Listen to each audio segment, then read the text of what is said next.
आज हम समझते हैं मनस शरीर को, मेंटल बॉडी को। यहां पर समझ काम आती है। स्थूल शरीर भोजन से निर्मित है। बाहर की स्थूल बात है, उसको परिवर्तित करने से वह परिवर्तित हो जाता है। भाव शरीर भावनाओं से बना है, जल्दी पकड़ में आती है, दूसरे को भी पता चल जाती है। आप क्रोध में है तो दूसरे को भी पता चल जाता है। आप प्रसन्नता की भाव दशा में है, वह भी दूसरे को पता चल जाती है। उदास हैं तो भी पता लग जाता है। बहुत ज़्यादा सूक्ष्म नहीं है, बात स्थूल है। हम खुद भी आसानी से पकड़ लेते हैं कि हम किस मूड में हैं। सूक्ष्म शरीर जरा भीतरी बात हो गई, फिर भी इसका बाहर से एहसास थोड़ा थोड़ा होता है। हमारा आभामंडल फैला हुआ होता है जब हम पॉजिटिव ढंग से ऊर्जावान होते हैं। यदि नेगेटिविटी है वहाँ पर हम सिकुड़ जाते हैं। बाहर से स्थूल रूप में तो नहीं, पर सूक्ष्म रूप से पकड़ में आता है। चौथा शरीर मनस शरीर विचारों से निर्मित है। याद रखना, जैसे स्थूल शरीर के लिए भोजन, ठीक वैसे ही मनस शरीर के लिए विचार आहार हैं। तो आहार को केवल भोजन ही नहीं समझना, आहार में विचार भी शामिल हैं। हम क्या पढ़ते हैं, क्या सुनते हैं, कैसी बातचीत करते हैं, वो हमारा मन का भोजन बन रहा है। आप ये नहीं सोचना कि आप खतरनाक न्यूज़ देख देख कर रात को सो गए तो आपको अच्छे सपने आएंगे। इतने बुरे बुरे समाचार देख के आप सोए हैं तो निश्चित रूप से आपके मन को विषाक्त आहार मिला है, जहरीला भोजन। ये मन में चलता रहेगा, आपकी नींद को भी प्रभावित करेगा। कल सुबह आप जिस मन स्थिति में उठेंगे वह भी प्रभावित होगी। भोजन के बारे में तो हमें जल्दी ख्याल आ जाता है कि हाइजीनिक है कि नहीं। समझो आप किसी रेस्टोरेंट में खाना खाने गए और वहाँ चूहे दौड़ रहे हैं, कॉकरोच चल रहे हैं, मक्खियाँ भिन भिना रही हैं। शायद आप वहाँ पे भोजन ना करें, आप कहेंगे कहीं और जाएंगे। यहाँ हाइजीनिक व्यवस्था नहीं है, फूड पॉइजनिंग हो सकती है। भोजन के मामले में हम सतर्क हैं, क्या लेना चाहिए क्या नहीं लेना चाहिए। काश हम इतने ही सतर्क अपने मन के आहार के विषय में भी हों, क्या ग्रहण करना है क्या ग्रहण नहीं करना है। एक साधक को इस बात का खूब ख्याल रखना होगा।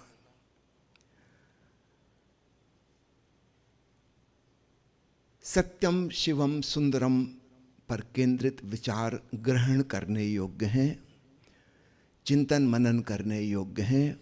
इसके ठीक विपरीत जो असत्य, अशिव, असुंदर, अशुभ है, उसका आहार मत लेना। मैंने पिछले 40 सालों से अखबार नहीं पढ़ा, 25 साल से टेलीविज़न नहीं देखा। क्या ज़रूरत है देखने की।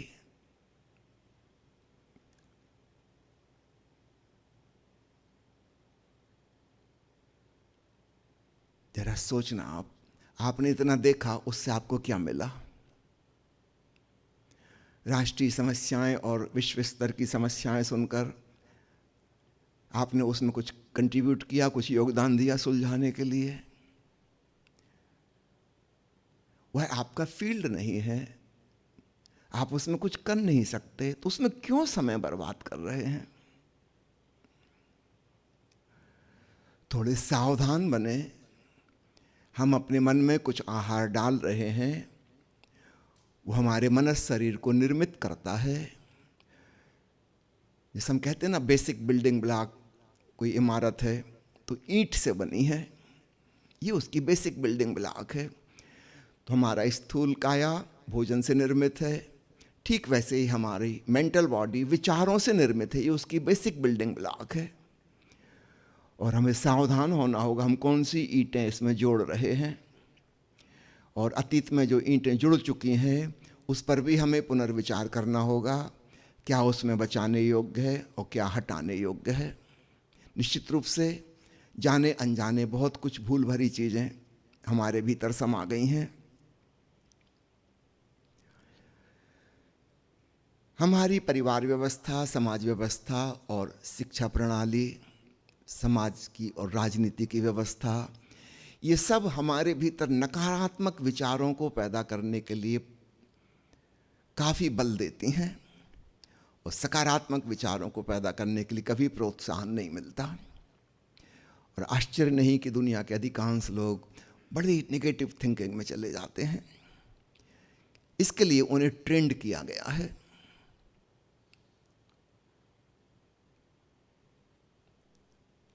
सावधान, हमारे साथ बहुत कुछ गलत संस्कार पड़ चुके हैं। अब हमें होशपूर्वक उन्हें विदा करना होगा और आगे के लिए सतर्क होना होगा कि जो चीज़ मुझे दुख में, अशांति में, तनाव में ले जाती है मेरे मन को, उस चीज़ से मैं बचूं। अगर मैं खुद ही नहीं बचूंगा तो और कौन रक्षा करेगा मेरी। तो जैसे हम शरीर के प्रति सावधान हैं, शरीर की स्वच्छता का ख्याल रखते हैं, स्नान करते हैं, ठीक वैसे ही अपनी मन की सफाई भी हमें करनी होगी। जैसे हम अपने घर में झाड़ू बुहारी लगा के रोज सुबह घर साफ कर लेते हैं, मन को साफ कौन करेगा। मन में बहुत कूड़ा कचरा जमा है, और मजे की बात है ये अपने लोगों के द्वारा, मित्रगणों के द्वारा, संबंधियों के द्वारा, उनके द्वारा डाला जाता है। जब आप मोबाइल पे आधा आधा घंटा बात करते रहते हैं तो आप ये नहीं सोचना कि जो आपकी मनोदशा पहले थी वही आधे घंटे बाद होगी। आधे घंटे में काफ़ी कचरे कूड़े का आदान प्रदान कर लिया गया है, कुछ नया आपको मिल गया है, आपने अपना कुछ शेयर कर दिया है दूसरे को। इससे अशांति बढ़ेगी, तनाव बढ़ेगा, उदासी बढ़ेगी, नेगेटिव थिंकिंग, नेगेटिव एटीट्यूड मन का पैदा होगा। लेकिन ये सूक्ष्म बातें हैं, कभी हमको किसी ने नहीं बताया कि इनका ख्याल रखना है। तो मेंटल हाइजीन, इसका ख्याल हमको स्वयं रखना होगा। कोई फालतू की बकवास कर रहा है, कहना क्षमा करिए, मुझे इसमें रस नहीं है। अगर आप सुन भी लेंगे तो याद रखना आपके भीतर वो चीजें चली गई, अब वो अपनी प्रक्रिया चलाएंगे। हाँ, कहीं कुछ शुभ, सुंदर, प्रीतिकर, प्रसन्नतादायी घट रहा है, अवश्य उसको सुनना, उसको ग्रहण करना, ऐसा साहित्य पढ़ना, ऐसे वचन सुनना जिनसे तुम्हारे भीतर शांति बढ़े, शुभ की दिशा में कदम उठे। जब हम अशुभ बातें सुनते हैं तो याद रखना जाने अनजाने में हमारे कदम भी उस तरफ उठने लगते हैं। उस समय हमें शायद ना पता हो, लेकिन हम उस दिशा में अपने पैर उठाने लगे। एक सोवियत उपन्यासकार की प्रसिद्ध कहानी है क्राइम एंड पनिशमेंट। कैसे एक बुरा विचार भीतर घुसता है, हम उसको सपोर्ट करते हैं। याद रखना वो अच्छाई के वस्त्र धारण करके आता है, हम पहचान नहीं पाते कि ये बुरा विचार है। भलाई के आवरण में छुपा हुआ आता है, हम उसको स्वीकार कर लेते हैं, फिर वो अपनी धीरे धीरे जड़ जमा लेता है। वो कहानी आपको संक्षेप में कहूँ, उससे समझ में आएगा कैसे विचार हमारे भीतर जड़ जमा लेते हैं। एक विद्यार्थी है, हॉस्टल में रहता है। हॉस्टल के सामने ही एक वृद्ध अमीर महिला रहती है जो ब्याज पे पैसे चलाती है, और आसपास के गांव के लोग गरीब हैं, अक्सर उन्हें पैसों की ज़रूरत पड़ती है, उससे उधार ले जाते हैं, उसकी ब्याज दर बड़ी तगड़ी है। आसपास के गांव के ग्रामीणों का समझो उसने खून चूस लिया है। लोग मूलधन तो चुका ही नहीं पाते, ब्याज चुकाना भी मुश्किल पड़ता है, लेकिन मजबूरी है, वही एकमात्र अमीर महिला है, उसी का सहारा लेना पड़ता है, बार बार उससे उधार लेनी पड़ती है। यह युवक अपनी हॉस्टल में देखता था, फिर कोई नया व्यक्ति आया उससे उधार लेने, उसको लगता है कि नया मुर्गा फंसा आज इसके जाल में। इसके मन में बड़े क्रांतिकारी विचार आते हैं, इस बुढ़िया के खिलाफ ये शोषण कर रही है, एक्सप्लॉयटेशन कर रही है। निश्चित रूप से उसको लगता है ये तो अच्छा विचार है, शोषण के खिलाफ कुछ किया जाना चाहिए। एक दिन उसे ख्याल आता है कि ये लोग जो उधारी में डूबे हैं, उसके कर्जदार हैं, इसमें से कोई इसकी गर्दन क्यों नहीं दबा देता, ये शोषण का जाल खत्म हो। बुढ़िया अकेली, उसके परिवार में और कोई भी नहीं है, इतनी बूढ़ी हो गई वो, और क्या करेगी, कितना पैसा जोड़ेगी। हमको लगेगा ये तो अच्छा ख्याल है शोषण के खिलाफ। अब ऐसे विचार भीतर अपनी जड़ें जमाता है। फिर एक दिन उसे ख्याल आया, वो चर्च गया था प्रार्थना करने, उसने कहा हे प्रभु, इतने लोगों को तू असमय उठा लेता है, ये बुढ़िया पे क्यों विशेष दया कर रखी है, इसको खत्म कर, कितने लोगों को राहत मिलेगी। अभी भी हमको लगेगा कि अच्छा ही विचार है, कुछ बुराई की बात नहीं है, लेकिन देखना धीरे धीरे कैसे हम एक अशुभ कार्य की तरफ उन्मुख हो जाते हैं। एक बार ऐसा होता है कि परीक्षा का समय है, फीस जमा करनी है। इसके पिताजी ने मनी ऑर्डर हर महीने भेजते थे, लेकिन इस महीने पैसे नहीं आ पाए क्योंकि पोस्ट ऑफिस की हड़ताल चल रही है। अब बड़ी मुश्किल है, धीरे धीरे वो दिन निकट आता जा रहा है। अगर परीक्षा की फीस नहीं भरी तो पूरी साल बेकार जाएगी, परीक्षा नहीं दे पाएगा। और यही स्थिति अन्य उसके संगी साथियों की जो हॉस्टल में रहते हैं, तो वो आपस में भी किसी से उधार नहीं ले सकता। सभी की वही हालत है, इंतजार में है कि मनी ऑर्डर आए। परीक्षा का दिन निकट आता जा रहा है। अंततः वो दिन आ गया कि कल फीस जमा करनी है, वरना परीक्षा में बैठने नहीं मिलेगा। तब इसे ख्याल आता है कि उस बुढ़िया से उधार ले ले। यद्यपि अपने मन में उसके प्रति सख्त घृणा के भाव हैं, इसने कभी व्यक्त भी नहीं किए हैं, मन ही मन सोचा है। ये जाता है, शाम का समय है, बुढ़िया बहुत कंजूस, उसने दीपक भी जला के नहीं रखा है भीतर, इतना खर्च कौन करे, अभी तो शाम की रोशनी है हल्की हल्की। ये जाके उससे कहता है कि मुझे कुछ दिन के लिए उधार चाहिए, जैसे ही मेरे मनी ऑर्डर आएगा पिताजी का, मैं आपके पैसे लौटा दूंगा। वो कहती है कि इतनी इतनी मेरी इंटरेस्ट रेट है। ये कहता है ठीक है। फिर वो कहती है गिरवी रखने के लिए तुम्हारे पास क्या है। इस युवक के पास सिवाय एक घड़ी के कोई और कीमती सामान ना था। इसने गिरवी रखने के लिए अपनी घड़ी उस महिला को दी। घड़ी को गिरवी रख के कितने पैसे दिए जाएं, उसकी कीमत कितनी है, उसका मूल्यांकन करने के लिए वो बुढ़िया खिड़की की तरफ गई। बाहर खिड़की से रोशनी आ रही थी, अभी पूरी रात नहीं हुई थी। उसने झांक कर खिड़की से बाहर घड़ी को उलट पुलट के देखा कि कितनी कीमत इसकी मानी जाए, और अचानक इस युवक ने उसके पैर पकड़े और उठा के धक्का मार दिया। वो आधी तो पहली झुकी थी बाहर घड़ी देखने के लिए, वो नीचे गिरी और मर गई। अब ये युवक घबराया कि ये क्या कर दिया, ये तो मैंने कभी सोचा ना था। ऊपर ऊपर से हमको लगेगा कि ये तो मैंने सोचा ना था, मेरे बावजूद हो गया, लेकिन ख्याल करेंगे तो हमें पता चलेगा कि हमने इस विचार की जड़ों में खाद पानी सींचा था। ये नहीं सोचा था कि मैं मार डालूं, इसने सोचा था कि इसके कोई कर्जदार इसको क्यों नहीं मार देते, फिर उसने सोचा था कि हे भगवान, इसको उठा ले। ये नहीं सोचा था कि ये हो जाएगा, लेकिन इस तरफ धीरे धीरे बात बढ़ रही थी। अगर भगवान नहीं सुन रहा और कर्जदार भी नहीं सुन रहे, तो अब ये महान क्रांतिकारी कार्य आप ही को करना होगा, शोषणकर्ता का अंत। भीतर भीतर चीजें चलती रहती हैं, हमें पता नहीं चल पाता। एक भयंकर अपराध इससे हो गया। ये भागा, इसने जल्दी से उस बुढ़िया के हाथों से अपनी घड़ी वापस ली, क्योंकि अगर घड़ी यहाँ रहेगी तो पता चल जाएगा किसी ने मर्डर किया है। इसकी घड़ी है, पहचान ली जाएगी। ये भागा अपनी हॉस्टल में, कमरे में जाके सो गया, रजाई ओढ़ ली, घबरा गया बुरी तरह से, पसीना पसीना की क्या हो गया, मैंने हत्या कर दी।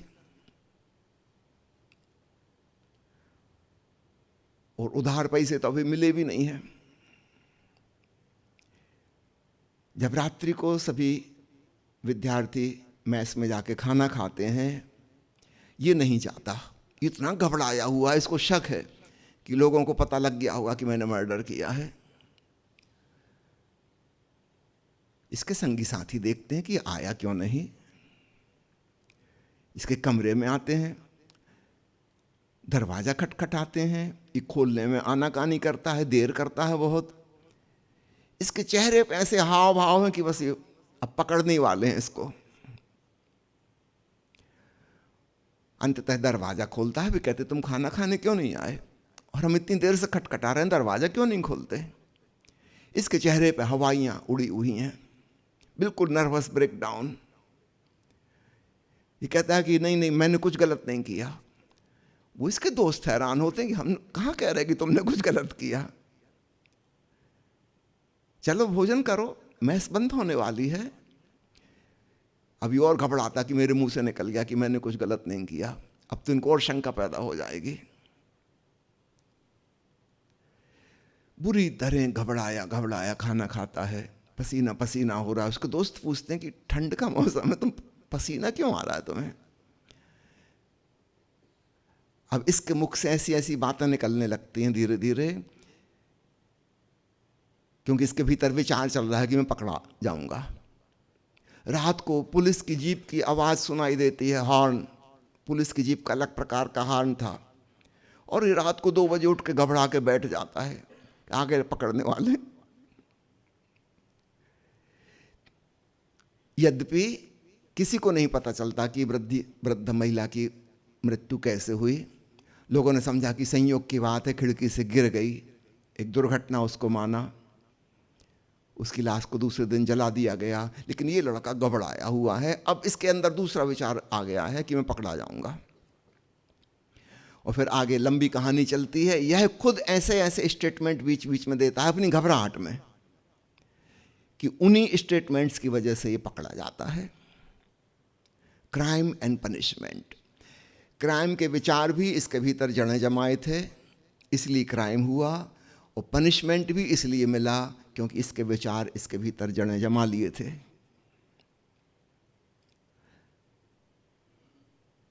सावधान, हमारे भीतर कौन से विचार चल रहे हैं, और कभी कभी बड़े सुंदर रूप धारण करके वे चलते हैं, उनको हम पहचान नहीं पाते, लेकिन किसी गलत दिशा में वे हमको ले जाते हैं। जब परिणाम आता है तब हमें पता चलता है कि ये क्या हो गया।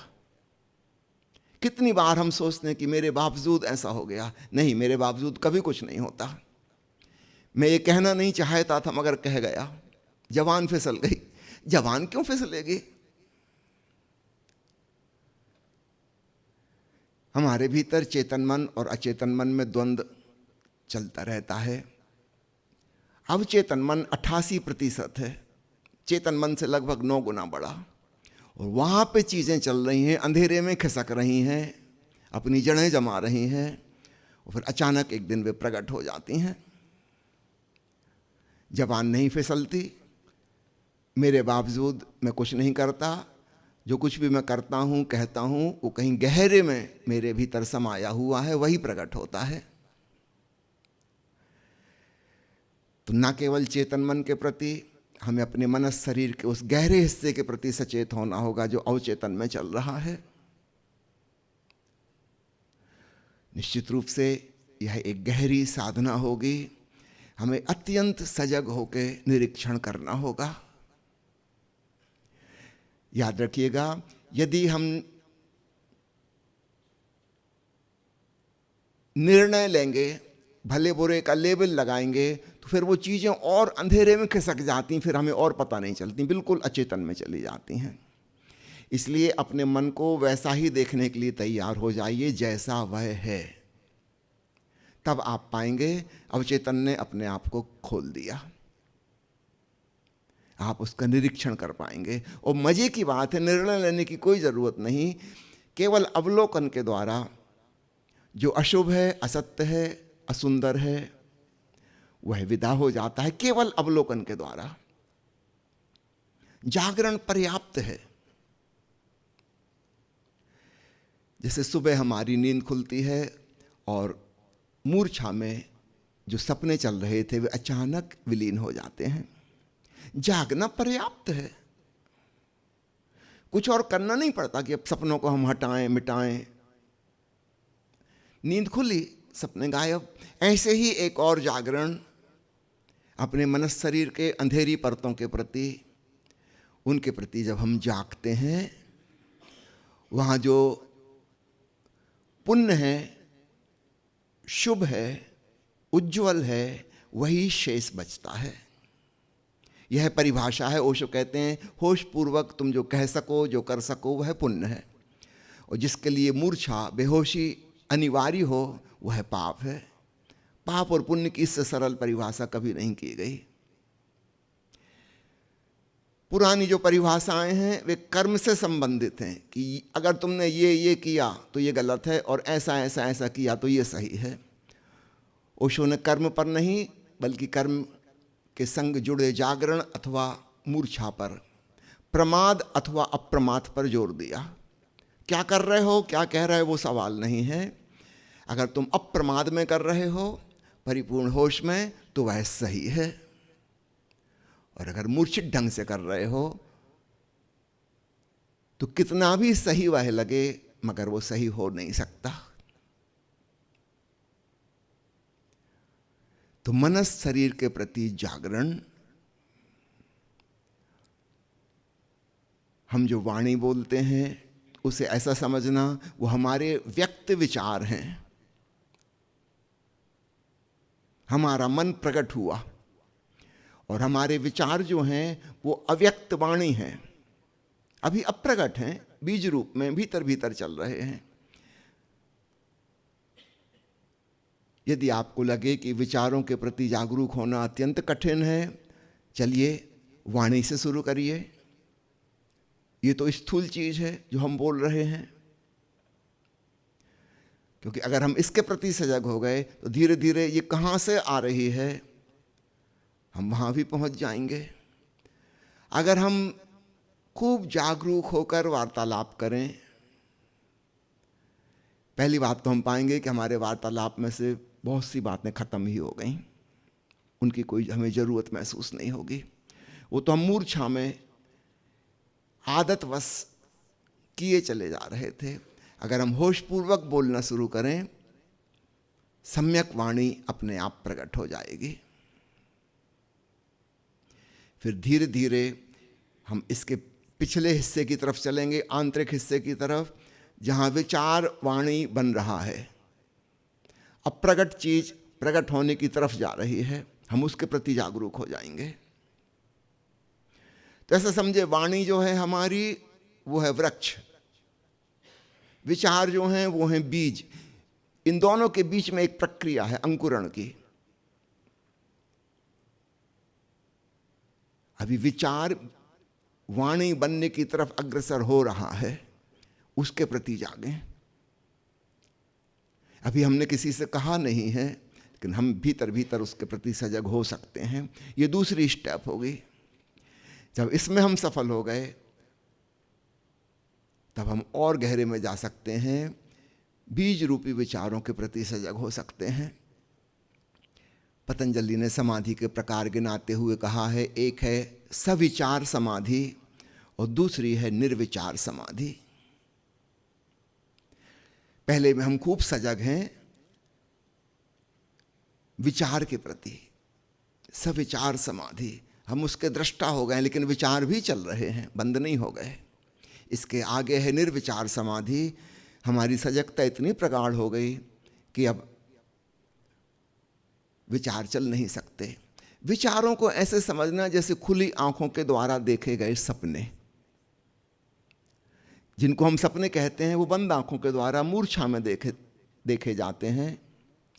और दिन के समय खुली आंखों हमारे भीतर भीतर विचार चलते रहते हैं, क्योंकि एक आध्यात्मिक मूर्छा अभी भी भीतर फैली हुई है। उसके तहत हम विचार कर रहे हैं। तो विचार भी स्वप्न है।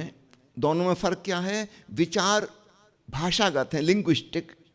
सपने पिक्चोरियल हैं, चित्रात्मक। भाषा एक नई चीज है जो मनुष्य ने ईजाद की है। मनुष्य तो लाखों करोड़ों साल से है। हमारे पूर्वज पशु पंछी, उनके पास कोई भाषा नहीं है, लेकिन सपने वे भी देखते हैं, चित्रात्मक। उनके अंदर भी स्मृति होती है, लेकिन वो चित्रात्मक है। एक बिल्ली के ऊपर कुत्ता झपटा, भौंका, दौड़ा, बिल्ली भाग के वृक्ष पर चढ़ गई, अपनी जान बचाई किसी तरह, लेकिन बुरी तरह घबरा गई।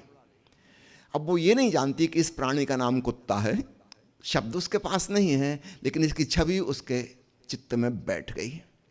ये आवाज भौंकने की वो भूलेगी नहीं कि खतरनाक है। ये खतरनाक वर्ड वो नहीं जानती, लेकिन उसकी स्मृति में समा गया कि जहां ये दिखाई दे वहां से भागो, बचो। जहां ये आवाज सुनाई दे वहां मत जाना। चित्रात्मक स्मृति है। तो हमारे अवचेतन मन में चित्रात्मक चीजें हैं, इसलिए रात को सपने में हमारा अवचेतन मन चलता है, हमें चित्रात्मक सपने दिखाई देते हैं। चेतन मन हमारा भाषागत है, वहां शब्द हैं, चित्र नहीं है। धीरे धीरे हम पाएंगे जैसे जैसे हम शब्दों के प्रति जागृत होने लगे, क्रमशः हम चित्रात्मक दुनिया में पहुंचने लगे। और सजग होने पर भीतर चल रही वो फिल्म भी बंद हो जाती है। निर्विचार समाधि। याद रखिएगा, अभी भी अत्यंत सूक्ष्म बीज मौजूद हैं जमीन के अंदर। ऊपर कोई वृक्ष नहीं है, कोई पौधा नहीं है, लेकिन इंतजार है। ऊपर से जमीन बिल्कुल सूखी है,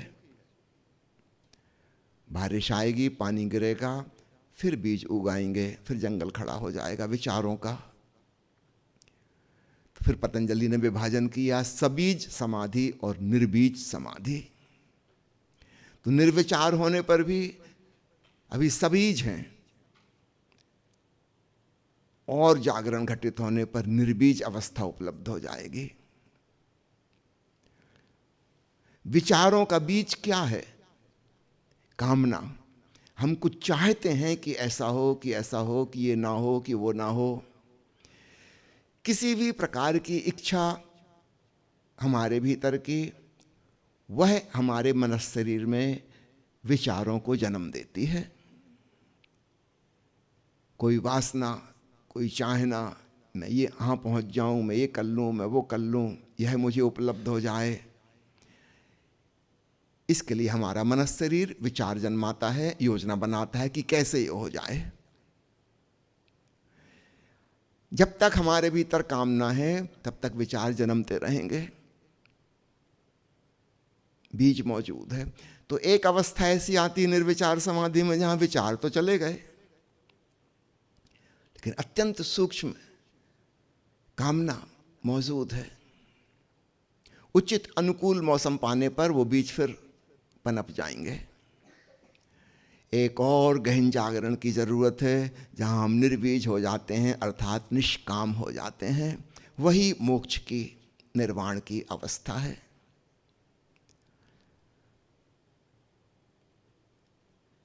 तो मनस शरीर के बारे में इन गहराइयों का ख्याल रखना। तो पहले हम अपने भीतर सत्यम शिवम सुंदरम के विचार अंकुरित करें, सकारात्मक, पॉजिटिव।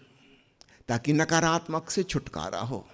अभी हमारा मन मुख्य रूप से नकारात्मक है, संदेहशील, शंकालु, हर चीज पर शक करने वाला, हमेशा बुरे बुरे ख्याल सोचने वाला। पहले इससे छुटकारा पाएं, पॉजिटिव माइंड अपने भीतर पैदा करें, फिर पॉजिटिव माइंड के द्वारा हम उसके भी बियॉन्ड ट्रांसेंडेंटल स्टेट में जा सकते हैं। जैसे भाव शरीर के लिए पहला कदम है दुर्भावनाओं से छुटकारा, सद्भावनाओं का विकास, अंततः हम पाएंगे सद्भावना कोई भी पार चले भावातीत अवस्था में। ठीक ऐसे ही हम सीधे निर्विचार में नहीं जा सकते, पहले नकारात्मक मन से सकारात्मक मन का निर्माण करें। ये अपने आप में एक बड़ी सृजनात्मक चीज है। बाहर के रचनात्मक चीज़ों को तो हम जानते हैं, अपने भीतर भी हमें सृजन करना होगा, एक सकारात्मक चित्त का निर्माण करना होगा। मूर्ति बना लेना कि पेंटिंग बना लेना कि संगीत की रचना कर लेना सरल है, लेकिन हमारा मन कैसे लयबद्ध हो जाए, सौंदर्यपूर्ण हो जाए, यह बड़े से बड़ी सृजनशीलता है जो हम स्वयं के संग कर सकते हैं। हमें अपने भीतर एक नए मन को जन्म देना होगा, पॉजिटिव माइंड। फिर एक समय आएगा हम उसके भी पार उठ सकते हैं। जो लोग सीधे नकारात्मक से अमनी दशा, स्टेट ऑफ नो माइंड में जाना चाहेंगे, वे कभी सफल नहीं हो सकते। इस बात को स्मरण रखिएगा। ऐसा समझे एक ट्रायंगल है, त्रिकोण, उसके नीचे के दो कोण हैं, पॉजिटिव और नेगेटिव। पॉजिटिव माइंड में जो जिएगा वह सुखपूर्ण, प्रसन्न चित्त, सद्भाव वाला, अच्छे विचार वाला होगा। नेगेटिव माइंड में जो जिएगा वह उदास, चिंतित, परेशान, दुखी, खुद के लिए और दूसरों के लिए भी दुख पैदा करने वाला, दुर्भावनाओं में जीने वाला होगा। पॉजिटिव माइंड यानी स्वर्ग, नेगेटिव माइंड यानी नरक। और इन दोनों के पार ऊपर का कोण है शीर्ष कोण,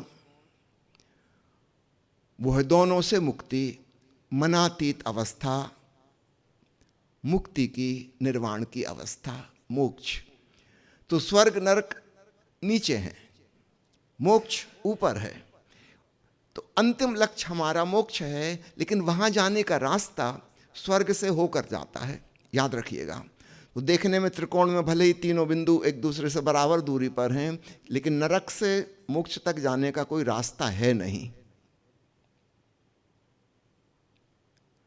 इसलिए खूब समझदारी पूर्वक एक विधायक दृष्टि अपने भीतर पैदा कीजिए। आपने कहावत सुनी होगी, जैसी दृष्टि वैसी सृष्टि। निगेटिव दृष्टि वाला व्यक्ति सब तरफ गलत ही गलत देखता है, वो नरक में जीता है, ये उसका सेल्फ क्रिएटेड है। पॉजिटिव दृष्टि वाला व्यक्ति स्वर्ग में जीता है। ऐसे नहीं समझना कि स्वर्ग नरक कोई भौगोलिक स्थितियां हैं जहां हम मरने के बाद पहुंचेंगे। ये हमारी मनस्थितियां हैं जिनमें हम जीते जी अपने संग लिए उन्हें चलते हैं।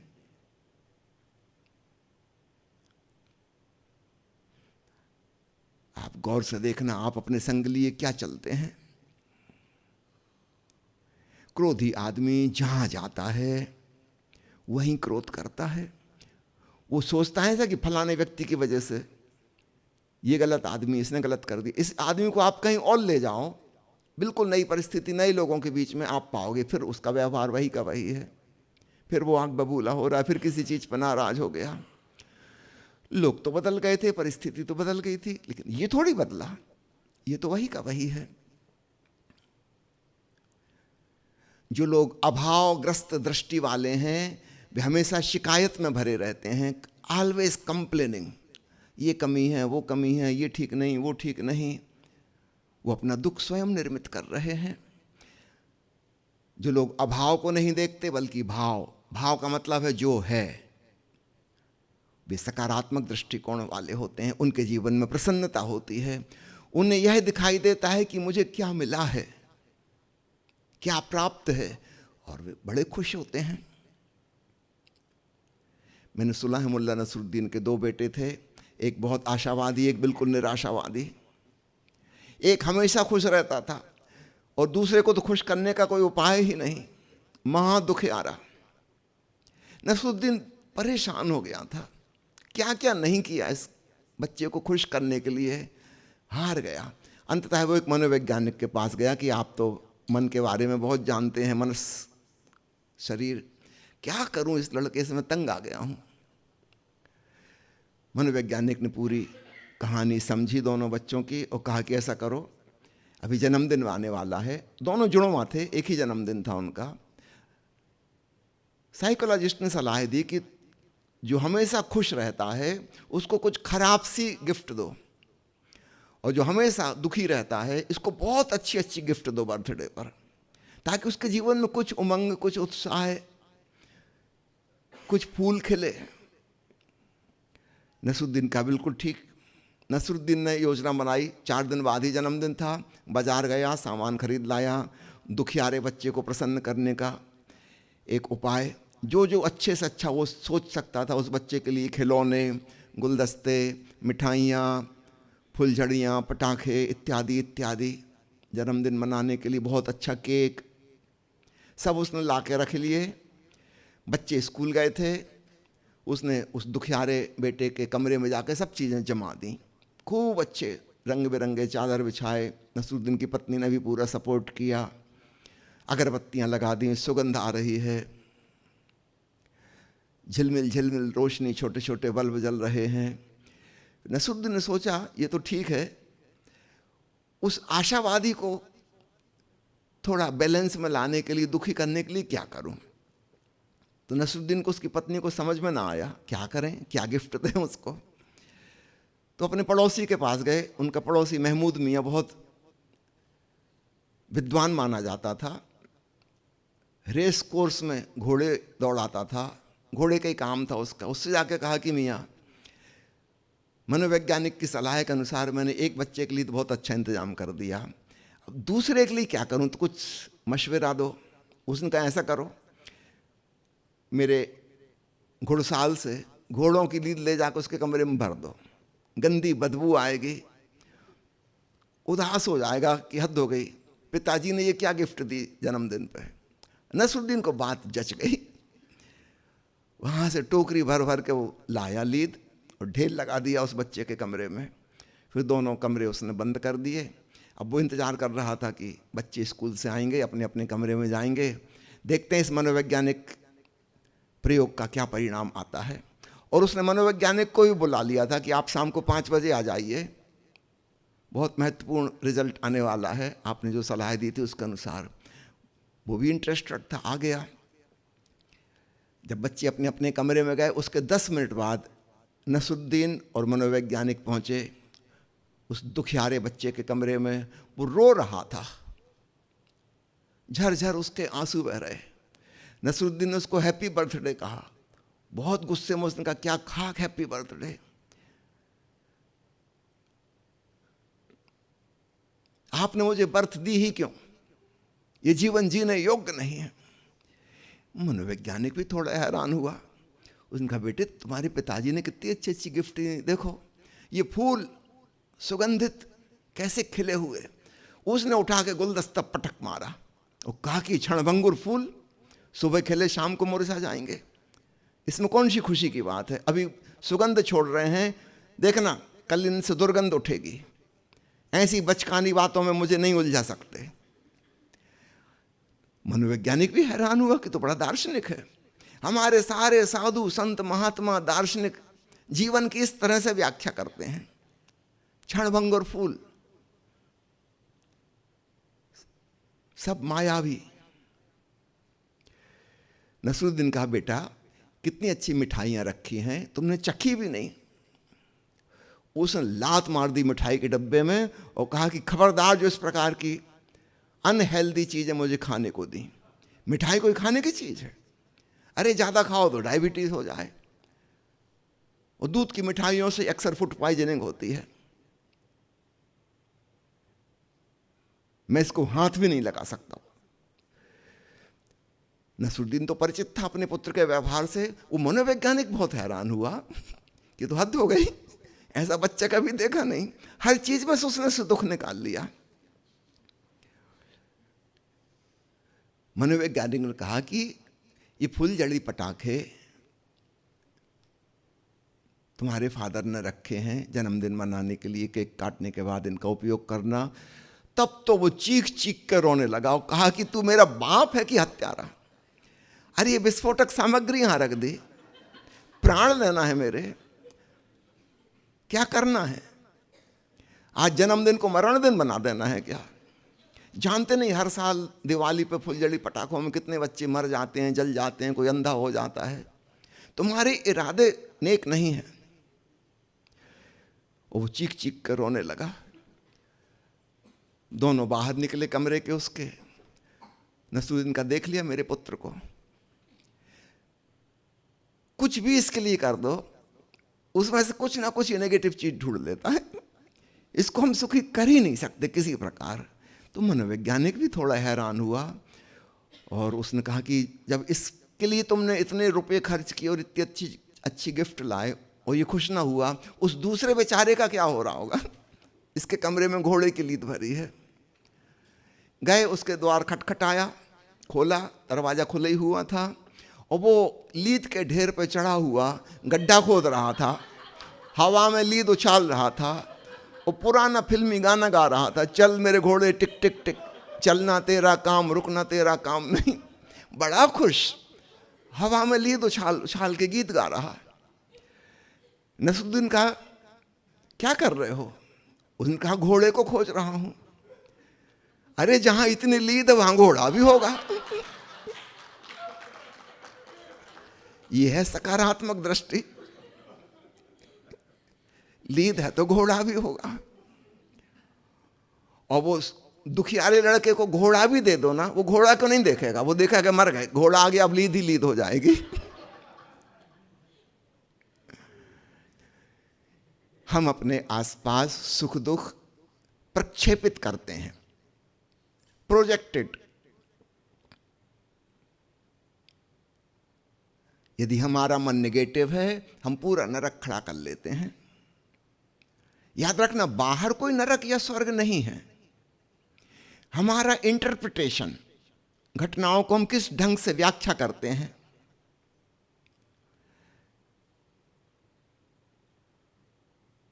सकारात्मक दृष्टि में जो व्यक्ति आ गया, एक दिन वह सुख से भी ऊब जाता है और तब उसके भी पार उठ जाता है।